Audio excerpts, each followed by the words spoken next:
At some point, we should have the cameras and the microphones rolling off the air, because the off-the-air conversation is almost as good as the on-air conversation. The board meeting is in session, and our guest panel is the first teamers are all back and where they're supposed to be. House Majority Leader John Diehl, good morning. Good morning. I just wanted on the record, you canceled last week, last minute, right? I did. Okay, because I was being criticized for not having the conservative view represented. Oh, well, we'll still do that. We can still.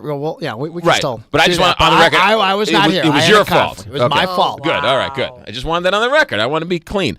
Also with us, Tony Messenger, editorial page editor of the St. Louis Post-Dispatch. Good morning, Tony Messenger. Good to be here again. I did not cancel last week. You did not. Also, Jane Dueker is with us, who is an attorney here in town and former chief of staff of Governor Bob Holden. Good morning, Jane Dueker. Good morning, McGraw. Let's talk school transfers, because this story is smack dab in the middle, with today being the final day. 2,200 students are transferring out of the Normandy school districts and the Riverview Garden school districts. $30 million will be leaving those districts, going to other districts. John Diehl, what are your thoughts as you watch this? Well, I think it's unfortunate. What's happening here is not going to make those school districts any better. I still believe that kids are best educated in the communities in which they live. Putting kids on buses for 20 miles or 20 minutes at a time is not in the best interest of the kids long term. That being said, we also need to educate these children. We can't sit there and wait for years and years and years and say, hey, help is down the line for you 5 years from now, fifth grader, and maybe your life isn't screwed up over the next 5 years. Go ahead. But I think there are. I know the county executive out in St. Charles County tried to engage DESE on this topic, and we talked about this on the show a few weeks ago. And I think DESE could be taking more aggressive action in this school district right now. The law we passed, Senate Bill 125, back in early May, would allow DESE to come in and take over this school board effective August 28th. That's when our laws take effect. They could make proactive statements. They could also hire districts such as Francis Howell or Clayton or Ladue to come in and run the Normandy and Riverview Garden districts to try to help keep some of these kids here and make sure that the local districts are successful. Doesn't that imply that the administration in these school districts are the ones that are failing?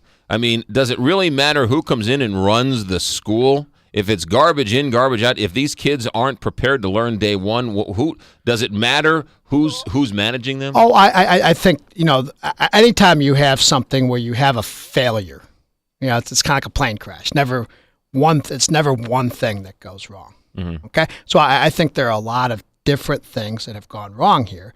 But one of these, no doubt, in these school districts is also the management and the governance of these districts. There's been a lot of money wasted over the years. There's been a lack of direction and a lack of being able to get in there and show the leadership to write these things. Like, let's take the St. Louis City schools, for example. They lost their accreditation. The state came in, put in an administrative board of professionals to run it.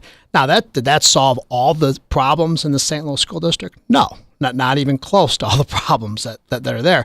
But we do know, like under the leadership of Sullivan and some of those people there, that some of the administrative issues in terms of how the money, is being spent, okay, and the controls over it are a lot better than it used to be. Is it safe to say that school choice, after watching this microcosm of school choice, is dead and buried? Oh, I don't think so. You don't think so? I think it's the somewhat of the rush to, I think Steve Ellman said it pretty good a couple weeks ago when he said, this was something that nobody ever thought would happen this way. Right. Okay. Oh, I disagree with that. But hold on, but you still think, but these schools are rejecting these kids or saying we don't have room for them. How can you have school choice? How can you say that when there's 2,200 transferring out? Right, but if every kid wanted and chose to go to Kirkwood, they can't. Well, sure, but it's just like anything. If everybody wants to stay at a Holiday Inn Express up the street tonight, they can't take it. But over the long term, if everybody wants to stay at a Holiday Inn Express at Lindbergh and 270, they're going to build more Holiday Inn Expresses and deal with it. The issue is the timing and the implementation of it, and the lack of what I have perceived as dialogue, both in Riverview and Normandy, as to what's going to happen there. Jane Dueker, what are your thoughts? Well, I mean, this is the first problem I have, is that to say that, oh, we couldn't have anticipated this. This has been in the statutes. People have been willfully blind about this happening. They thought they could win the lawsuit.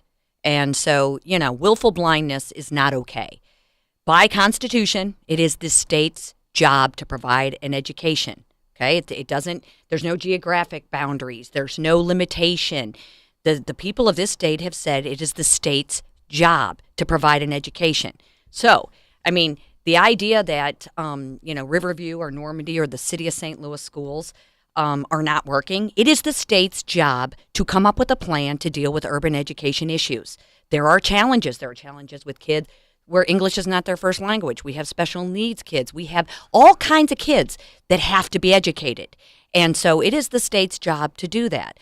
Now, I think that we are, as a state, very schizophrenic. We say, oh, we want local control over schools, which tells all these parents and communities that, oh, we control our schools, meaning we're allowed to put up our wall. But then on the other hand, we say, what do you mean you're being so nasty, not letting other kids in? Our schools are funded based on local property tax, so the people paying the taxes believe they have control. And so when you change the rules on them and say, hey, let everybody in, it causes problems. But unfortunately, it's the state's leaders and it's the state's job to say, guess what? We all have to educate. What can the state do now? I mean, what do you want the state to do today to solve this and or to alleviate this problem? Well, first of all, we have to come up with new solutions on innovating in urban education.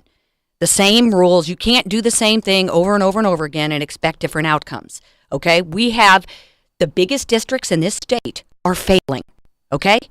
So, I mean, something has to happen. So, now, I agree that the legislature has been very slow in allowing DESE to take over, but we have to change the thinking here that education is not a regional NIMBY issue, okay? We all agreed that we were going to educate our kids. So geographic walls got to come down, and ideas that we get to decide what happens, and funding mechanisms, frankly.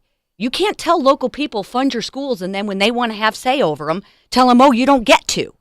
So we got to declare, is it the state's job or is it the local's job? And we got to be more consistent on that message. So you're upset that these school districts, Kirkwood and these other schools, can't take or are forced to take these kids? No, I mean, I think too bad, because it's not about those districts, it's about these kids. Right. So, but that's no way to run a railroad, because face it, if they don't want them, it's not going to work out well. And they believe that they're entitled to say no because they've been told they can say no. So that's going to take some time and effort. And I agree with John. You don't get to do fifth grade again. And so somebody needs, I think the state or whoever needs to come out strong and say, guys, we're all in this together, right, and we got to start breaking this down. And I think that's what Steve Ellman was trying to do, is tell DESE, hey, you can come in now, even though the law doesn't take effect until August 28th. And I'll push back pretty hard on the fact that this has been slow developing the legislatures, also because it's been in the courts and it's ping-ponged around the courts. So it was a different decision. That doesn't mean they couldn't have prepared. Well, sure. And we did prepare. When the courts ruled and you knew what was going to happen with it, there was a law passed that allows them to come in and allows the state to come in with an SAB, and there are other alternatives for this to happen. As far as the student ratios and all that type of stuff, those are difficult issues to work through because, as Jane pointed out, you also need to be fair to the local taxpayers. So are you paid for that? Are you saying that you think that you might have this law passed, or it's passed now? Where are we with this? Where these other school districts will then come over and I take over? think that's an option under that law. So, but the Normandy School District and the school board's not going to do that. That's why I think the SAB, either the DESE, needs to step in and say what they're going to do on the effective date of this legislation. Here's the problem with that, and this is what's so funny about this. If you pay attention to the legislature's relationship with DESE, right, the legislature consistently tells DESE, back off. Right, get out of local schools. Get out of our business. Stop being so powerful. Stop doing all this stuff. Right. And now all of a sudden the legislature wants DESE to step in. Right. But that's not what I want to talk Tony, about. That's that's absolutely the case. No, Here's the only number that matters. And all of this talk of districts and politics and all of that, eventually some of that stuff has to get dealt with. But here's what's great about what's going on. And it's not a negative. It's a great thing. Forever we have said the problem with urban schools in some cases is parents don't care, the kids don't show up ready to be educated, it's a big problem, we can't deal with it. We push off these big problems because they're hard to deal with, because there's so many different things, difficult things to deal with. 2,200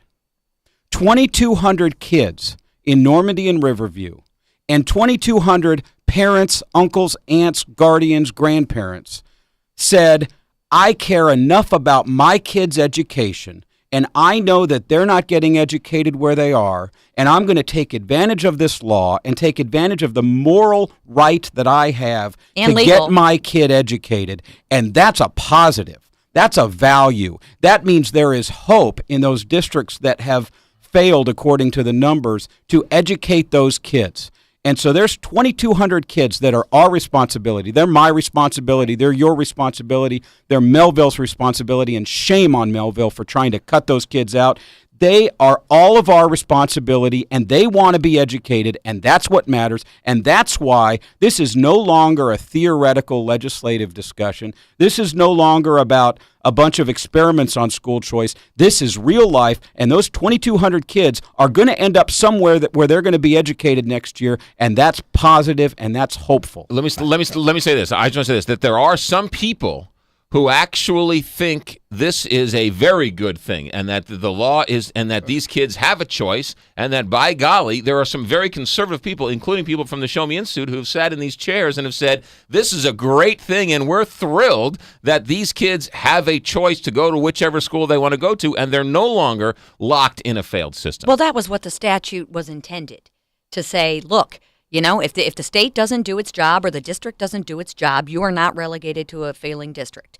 So I agree with you that it is clearly better than what is happening now, not being educated. For those kids in that district. But it doesn't solve the problem in that district. I mean, long term, you need policies that are going to step in and allow the kids to be educated in the neighborhood. Nobody thinks it's a good idea that the only option for a child is to get on a bus and drive 20 miles either way to go to second grade every day. I think we all agree on that, but this real world action is going to create the impetus in which the governor, the legislature, the local leaders, superintendents and school boards in this region are talking more about this reality in the last 2 months than they ever have. I agree. And they're not talking about it the way they were talking about it, which is, how can we win this lawsuit? Exactly. Well, and they're talking about it in terms of, this is real, we have to do it, what are we going to do? Normandy and Riverview are saying we're going to lose $30 million. How are we going to solve this problem for ourselves? How are we going to make the kids want to stay here and the parents realize this is the best option for that? You know, I'm not aware of any significant movement or faction in the legislature that has ever told DESE not to come in and take over a school district or to appoint an SAB. No, but you spent the entire legislative session trying to tell them, get out of curriculum, don't do that Common Core, it's the devil, it's the United Nations, it's whatever. You're changing subject. We're talking about governance. When James Cunningham was in the Senate, you spent an entire year trying to say, hey, DESE, don't be putting in high quality child care. So it is a fact that the legislature has had a negative relationship with DESE, and now the legislature wants DESE to fix it. Jane is right. This is ultimately going to be a legislative problem, and it's been a slow-moving train, and I don't want to make it a political thing because it's not Jay Nixon's fault, and it's not your fault. It's society's fault. But there will have to be some legislative action, and that's going to happen. I think there's widespread support in the legislature for DESE to come in and take control of the Normandy situation. Is there widespread support for putting up the walls and making sure that kids stay? I don't know what you mean by putting up walls. Well, I mean You mean having school districts? Well, having the ability of these receiving districts to say no. Because here's one thing that any time, this is like pushing water, okay? Mm-hmm. And right now everyone's saying, I'm going to send my kids to Kirkwood or Ladue. Well, why are those attractive options? It's because the local taxpayers in those areas have funded the schools. What do you think is going to happen when all of a sudden anybody can enroll their kids in one of those schools? The local taxpayers aren't going to be funding something that somebody else. So is that a good idea then? But those same people are voting for school choice, so they're voting school choice for themselves, but not for other kids. What do you mean those same people are voting school choice? There are people in Kirkwood who are voting for school choice. Okay, and there's people in North St. Louis who will vote for No, I school understand choice. that. But then they're saying, hey, wait a minute, we don't want all these kids coming into our school district. We're paying higher property taxes for our kids. So No, the reason the schools are attractive, okay, and the Melville and all that's because there's local participation. So when you say this is a response, what do you mean by breaking down walls? Do you mean get rid of all school districts and the funding truly follows the child on an equal basis? Well, see, this is the thing. That's something you have to think about because why you're incentivizing these districts to say not in my neighborhood. No, we're not incentivizing them to say that. We're looking at the practical implications of that. If there is a school district that is full and there's no class space available, what are they supposed to do? That's John Diehl. Right. He has the last word. Tony Messenger, Jane Dueker, he had the last word, and you jumped in there. No wonder your mother says so many bad things about you. My mother is nice. House Majority Leader John Diehl, editorial page editor Tony Messenger, Jane Dueker. Back in a moment. The board meeting is in session on the Big 550 KTRS and STLtoday.com.